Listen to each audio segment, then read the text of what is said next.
அண்மை செய்தியாக பார்த்து வருகிறோம். கலைஞர் மகளிர் உரிமை தொகை திட்டத்தில் புதிதாக இணைக்கப்பட்டவர்களுக்கு இன்று 1000 ரூபாய் வங்கிக் கணக்கில் செலுத்தப்படுகிறது. புதிதாக இணைக்கப்பட்ட 1,48,000 பேருக்கும் சேர்த்து இன்று உரிமை தொகை வழங்கப்படும்.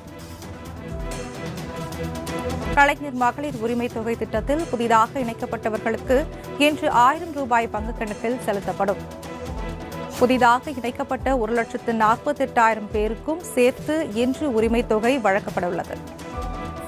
பதிவு பண்ணலாம். வணக்கம். கலைஞர் மகளிர் உரிமை தொகை திட்டத்தில் மேல்முறையீடு செய்து தகுதியானவர்களாக தேர்ந்தெடுக்கப்பட்ட 1,48,000 பயனாளிகளுக்கு 1000 ரூபாய் அவர்களுடைய வங்கி கணக்கில் தற்போது வரவு வைக்கப்பட்டிருக்கிறது. தமிழ்நாடு அரசு குடும்ப தலைவிகளுக்கு மாதம் 1000 ரூபாய் வழங்கும் கலைஞர் மகளிர் உரிமை தொகை திட்டத்தில் ஏற்கனவே சுமார் 1,15,00,000 பயனாளிகளுடன் புதிதாக இணைக்கப்பட்ட 1,48,000 பேருக்கும் சேர்த்து உரிமை தொகை தற்போது வழங்கப்பட்டிருக்கிறது. கலைஞர் நூற்றாண்டை முன்னிட்டு கடந்த ஆண்டு அண்ணா பிறந்த நாளான செப்டம்பர் 15ஆம் தேதி இத்திட்டம் தமிழ்நாடு முதலமைச்சரால் தொடங்கி வைக்கப்பட்டது.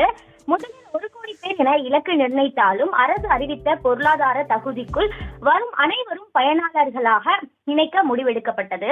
முதலில் 1,06,52,000 பேர் மட்டுமே பயனாளர்களாக இருந்த நிலையில் அடுத்தடுத்து விண்ணப்பித்தவர்களும் பயனாளர்களாக இணைக்கப்பட்டு வருகின்றனர்.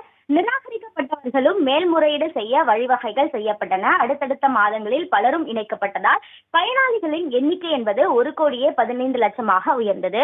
அதனைத் தொடர்ந்து விண்ணப்பங்கள் பரிசீலிக்கப்படுவதால் இன்று முதல் மேலும் 1,48,000 பேருக்கு உரிமை தொகை என்பது அவர்களுடைய வங்கி கணக்கில் வரவு வைக்கப்பட்டிருக்கிறது.